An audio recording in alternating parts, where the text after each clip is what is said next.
தமிழகத்தில் ஆண்டு கொண்டிருக்கும் திராவிட முன்னேற்ற கழகம் எப்பொழுதுமே பிரித்தாளும் ஒரு தன்மையை கொண்டு அதை வைத்து அரசியல் செய்யலான்னு இருக்காங்க. அதாவது மற்ற மாநிலத்தை சார்ந்தவர்கள் எதற்கும் அவர்கள் எல்லாம் சரியான ஒரு அறிவாற்றல் இல்லாதவர்கள், பதவி வகிக்க இயலாதவர்கள் என்று தமிழ்நாட்டில் திராவிட முன்னேற்ற கழகத்தினால் தமிழ் கலாச்சாரமே சீரழிக்கப்பட்டு கொண்டிருக்கிறது என்ற குற்றச்சாட்டை நான் வைக்கிறேன். தமிழ் தமிழ் என்று சொல்லிக்கொண்டு தமிழரின் அடிப்படை பண்பையே குலைத்து கொண்டிருக்கிறார்கள். தமிழரின் அடிப்படை பண்பு என்ன? வந்தாரை வாழ வைக்கும் தமிழகம், வந்தாரை வரவேற்கும் தமிழகம். ஆனால் தமிழனின் அடிப்படை பண்பு அதுதான். தமிழனின் அடிப்படை பண்பு என்னைக்குமே மற்ற மாநிலங்களையோ சகோதர சகோதரிகளையோ துன்பப்படுத்துவதோ வேறுபடுத்துவதோ இல்லையே இல்லை, காழ்ப்புணர்ச்சியோடு அணுகுவதும் இல்லை. ஆனால் அதே மாதிரி எல்லா மதமும் சம்மதம் என்று பேசுபவர்கள் தான் தமிழ்நாட்டை சார்ந்தவர்கள். ஆக ஒரு மதத்தை நிந்திப்பவர்கள், மரியாதைக்குரிய பிரதமர் வந்தாலே வரவேற்காமல் ஒரு பண்பாட்டை, புதிய பண்பாட்டை முன்னிறுத்துபவர்கள், அதே மாதிரி எல்லாரையும் மதிக்காமல் நான் சிறந்தவள் என்று சொல்லும் பொழுது மற்றவர்களும் சிறந்தவர்கள் என்று சொல்வது தான் தமிழ் பண்பாடு. ஆக தமிழர்களை உயர்த்துகிறேன் என்று ஒரு தவறான ஒரு முன்னுதாரணத்தை கொடுத்து கொண்டு தமிழ் கலாச்சார தமிழ் அடிப்படை பண்பையே இவர்கள் குலைத்து கொண்டிருக்கிறார்கள் என்பதுதான் உண்மை. அதனால் அதற்கு தமிழக மக்கள் சரியான பதிலடியை கொடுப்பார்கள் என்பது எனது கருத்து.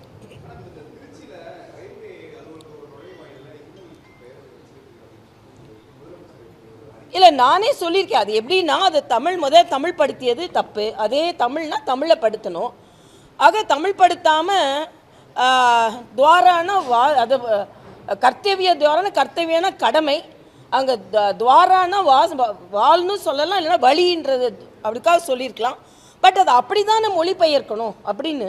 இன்னொன்று, தமிழ்நாட்டில் வைக்கும்போது தமிழ் பிரதானமாக இருக்கணும்.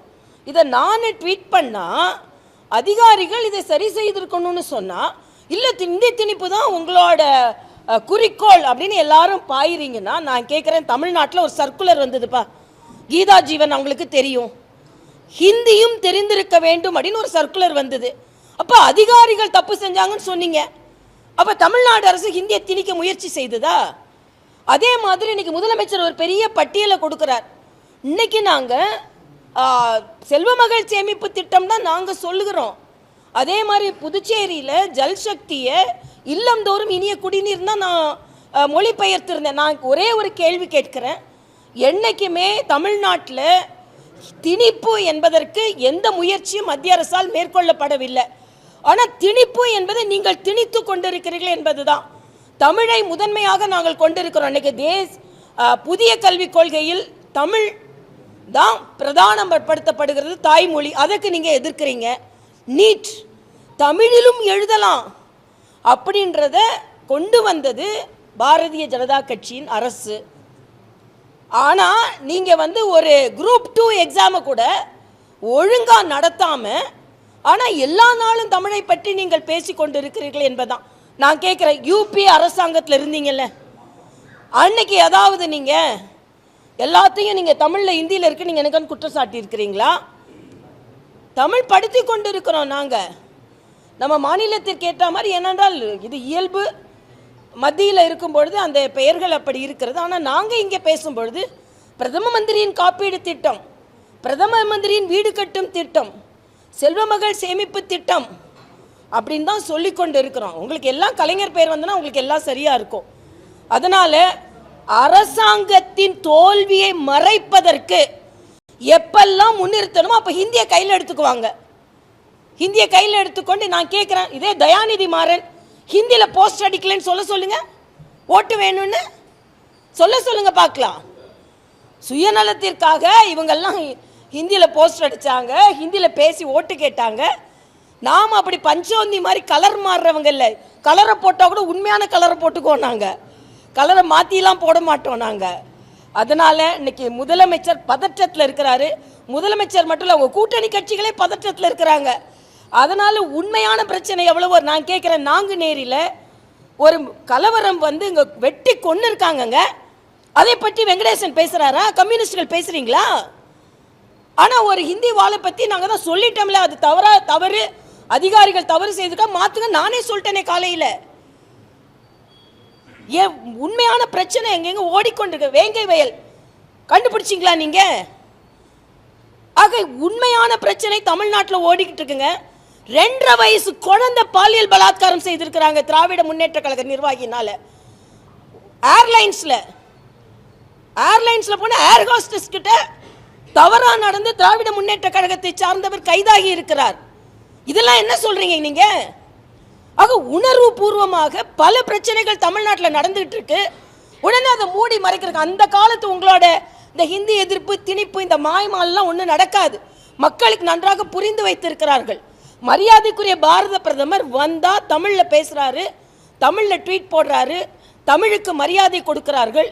இதையெல்லாம் நீங்க மறைக்க வேண்டும் என்று பார்த்தால் நடக்காது என்பது எனது கருத்து.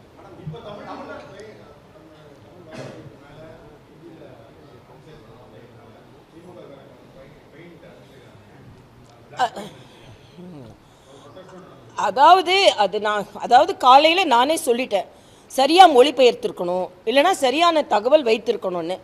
இதில் அதிகாரிகள் நிஜமாவே அதை கண்காணித்திருக்க வேண்டும் என்பது எனது கருத்து.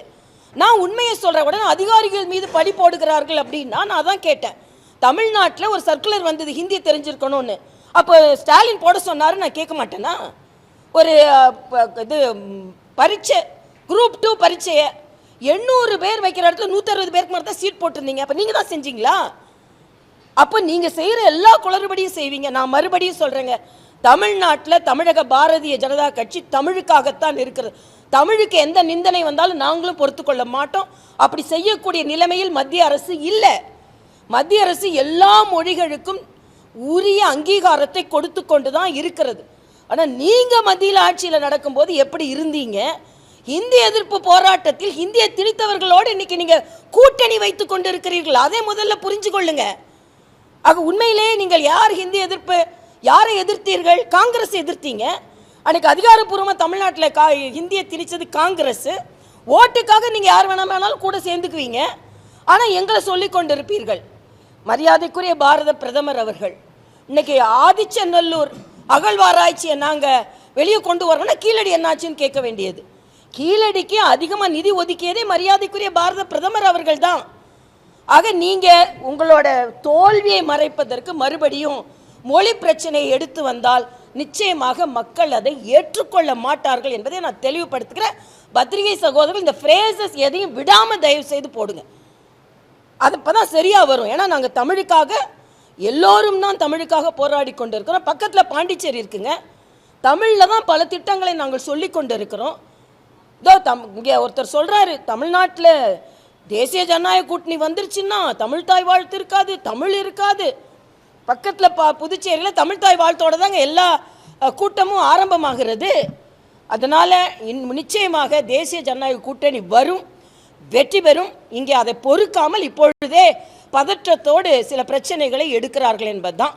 1967 ஆரம்பித்தவங்க பிரச்சனை இனிமேல் மக்களிடம் எடுபடாது என்பதுதான் எனது கருத்து.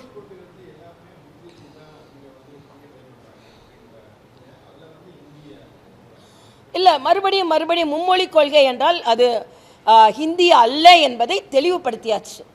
நான் கேட்குறேன் மறுபடியும், நான் நேற்றும் ஒரு தொலைக்காட்சியில் சொன்னது தான், தனியார் பள்ளிகளில் தமிழகத்திற்கு இருமொழி கொள்கை தான்.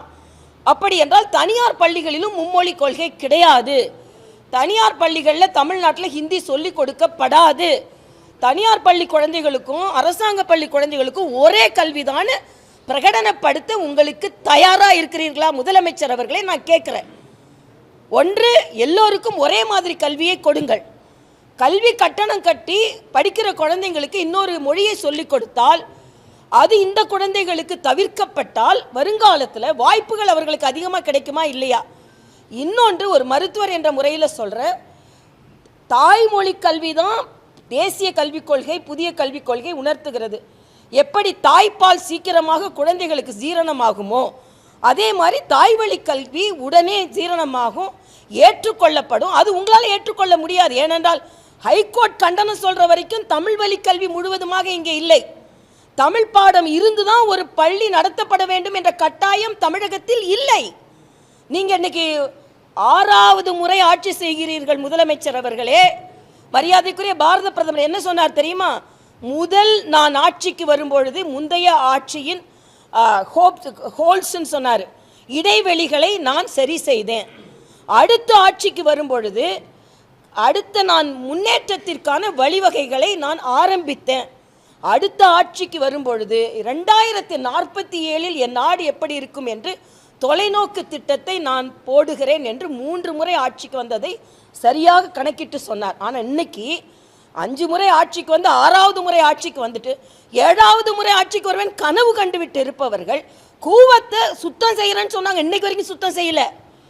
சென்னையில் உள்ள டிராஃபிக்கை சரி செய்கிறேன்னாங்க, இன்னைக்கு வரைக்கும் சரி செய்யலை.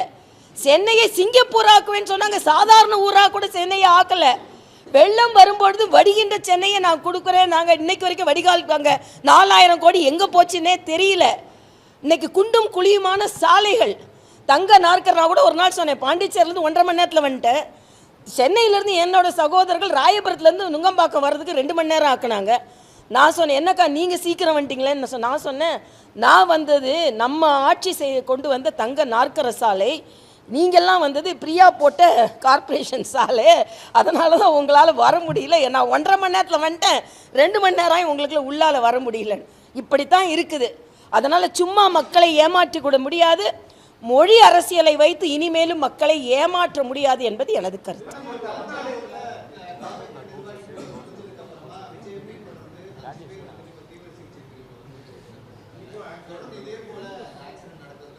நான் அந்த தம்பிகளுக்கு நான் வேலூரில் ஒரு பேட்டி கொடுத்தேன்.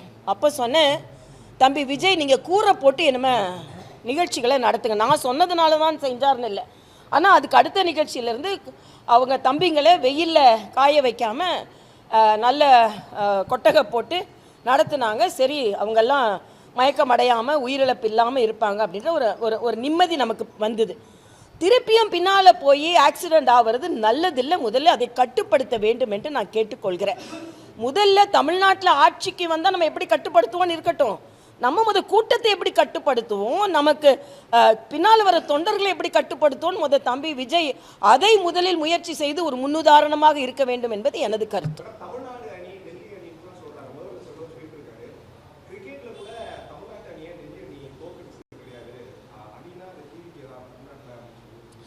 விளையாட்டா சொல்றாருப்பா, விளையாட்டை வச்சு விளையாட்டா சொல்றாரு, அவ்வளவுதான்.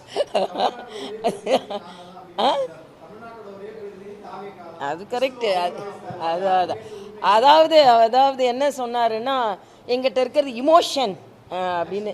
அவர் எலெக்ஷன் இல்லை இமோஷன்னு சொன்னார். ஆனால் தமிழ்நாடு நிச்சயமாக ப்ரொமோஷன் அடையணும்னா என்டிஏ வரணும், அப்போ தான். ஏன்னா நாங்கள் பல இடங்களில் ஆட்சி ப்ரமோஷன் செஞ்சு காமிச்சிருக்கோம், சும்மா இது இமோஷன் எலெக்ஷன்லாம் கிடையாது. அதனால் ஏன்னா மரியாதைக்குரிய பாரத பிரதமர் 18 மாநிலங்களில் நாங்கள் ப்ரமோஷனை காமிச்சிருக்கோம், மத்தியிலையும் ப்ரமோஷனை காமித்து கொண்டு இருக்கோம். ஆக தமிழ்நாடு ப்ரமோஷன் ஆகணும்னா என்டிஏ ஆட்சிக்கு வரணும். இந்த இமோஷன் கமோஷன் எலெக்ஷன் அதெல்லாம் இப்போ பேச்சுக்கு ஆகாது. அதனால் எனக்கு ஆக்கப்பூர்வமாக பேசுவோம். தம்பி விஜய் நல்லாவே பேசினார், காலைல பார்த்தேன். ஆனால் சில கேள்விகள் நியாயமாக கேட்கப்பட்டது. ஏன்னா மாநில அரசால் செய்ய முடியாது என்று தெரிந்தும் நீட் விலக்கு என்று சொன்னீர்களே, நியாயமான கேள்வி. அதே மாதிரி 100 ரூபாய் பெண்களுக்கு மானியம் கொடுக்குறீங்களே, கேஸில் கொடுக்குறேன்னீங்களே, நியாயமான கேள்வி. 4000 ரூபாய்க்கு மேலே கரும்புக்கு கூடுதல் விலை கொடுக்குறேன்னு சொன்னீங்களே, நியாயமான கேள்வி. ஆக இந்த நியாயமான கேள்வியை மட்டும் தமிழக மக்கள் எடுத்துக்கொண்டு இந்த டெல்லி அணி சென்னை அணின்னு விளையாட்டாக சொல்கிறதெல்லாம் விளையாட்டாக விட்டுருங்க அப்படின்றதான் எனது கருத்து. அதனால் நிச்சயமாக திராவிட முன்னேற்ற கழகம் தோற்கடிக்கப்பட வேண்டிய ஒரு கட்சி. என்ன வாங்க வாங்க வாங்கன்னு யாராவது அறிவாளி நிழலில் போய் நின்னா கூட்டணிக்கு வந்திருக்கீங்களா, வாங்க வாங்க வாங்கன்னு கூப்பிட்டு சேர்க்கிற நிலைமையில் இன்னைக்கு திமுக இருக்கிறது, பதற்றத்தோடு இருக்கிறார்கள். அதனால் முதலமைச்சர் சொல்கிறார், நான் கடுமையாக உழைத்து கொண்டு இருக்கிறேன். நான் திட்டமிட்டதற்கு மேல் உழைச்சி உங்கள் பையன்ட்ட கொடுக்க போகிறீங்க ஆட்சியை, அதுக்கு தானே உழைத்து கொண்டு இருக்கிறீர்கள். ஆனால் அது நடக்காது என்பதான் நாங்கள்லாம் சொல்லி கொண்டிருப்பது. மக்களுக்கான ஆட்சி, தேசிய ஜனநாயக கூட்டணி ஆட்சி. அதிமுக முதலமைச்சர் அண்ணன் எடப்பாடியார் அவர்கள் அதை தெளிவாக தேசிய ஜனநாயக கூட்டணி சொல்லிவிட்டது. அதனால் தேசிய ஜனநாயக கூட்டணி வெற்றி பெறும் என்பதை நான் இந்த ஹோலி பண்டிகையில் வண்ணமயமான இந்த விழாவில் எண்ணமயத்தோடு சொல்கிறேன். அது ஏறக்குறைய இன்னும் ஒரு வாரத்தில் நாங்கள் திட்டமிட்டுருவோம். அதில் 38 மாவட்டங்களுக்கு அனுப்பி எல்லா மாவட்டங்களிலும் பெட்டி பெட்டியாக வந்துருச்சு. தேர்தல் அறிக்கை தான் பெட்டியாக வந்துச்சு. நாங்கள் அறிவாலயத்தில் இல்லை, வேறு பெட்டியில் நாங்கள் கலெக்ட் பண்ணுறதுக்கு. அதனால் எங்களோட தேர்தல் அறிக்கை பெட்டிகள் வந்துவிட்டது. அதை நாங்கள் இப்போ கூட பாகுபடுத்தி நாங்கள் பார்த்து கொண்டு இருந்தோம். எல்லாத்தோட நீங்கள் பார்த்தீங்கன்னா மிஸ்டு காலில் மட்டும் 14,000 சஜஷன்ஸ் வந்திருக்குது. எந்த அளவிற்கு மக்கள் எங்கள் மீது நம்பிக்கை வைத்திருக்கிறார்கள் பாருங்கள். 14,000 சஜஷன்ஸ் வந்திருக்குது. அதே மாதிரி அந்தந்த பிரிவு விவசாயிகளை பார்த்துருக்குறோம், சிறு குறு வியாபாரிகளை பார்த்தோம், அதே மாதிரி எம்எஸ்எம்இ செக்டரை பார்த்துருக்கோம், நெசவாளர்களை பார்த்துருக்கோம், மிட்டாய் வியாபாரிகளை தனியாக பார்த்துருக்கோம். ஆக இவர்களிடம் இருந்து முற்றிலுமாக நாங்கள் ரெப்ரசன்டேஷன்ஸை வாங்கிட்டு இருக்கோம். எல்லாம் சேர்ந்து ஒரு நல்ல ஒரு தொலைநோக்கு தேர்தல் அறிக்கையாக அது இருக்கும்.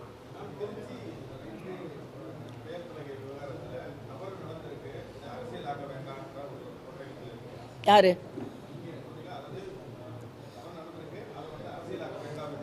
நான் அப்படி சொல்லலை. அதிகாரிகள் முதல்ல கவனம் செலுத்தணும், மொழிபெயர்ப்பில் கவனம் செலுத்தணும், தமிழை எந்த இடத்துல போடணுன்ற கவனம் செலுத்தணும்னு சொன்னேன் இதில்.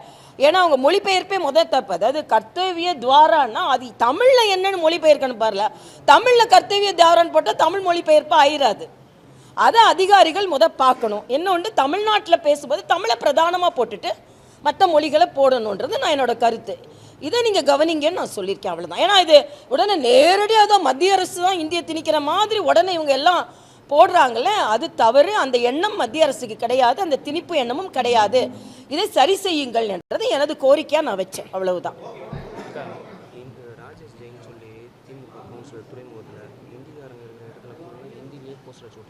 அதைத்தான் நான் சொன்னேன். ராஜேஷ் ஜெயின்னு திராவிட முன்னேற்ற கழகத்தை சார்ந்தோம். இன்னைக்கு ஃபுல்லாக ஹிந்தி போஸ்டர் தான் ஒட்டியிருக்காரா, ஏன்னா போய் பார்த்துக்கலாம். அதனால சும்மா நீங்கள் மொழியை வைத்து அரசியல் செய்ய வேண்டாம் என்பது எனது கருத்து.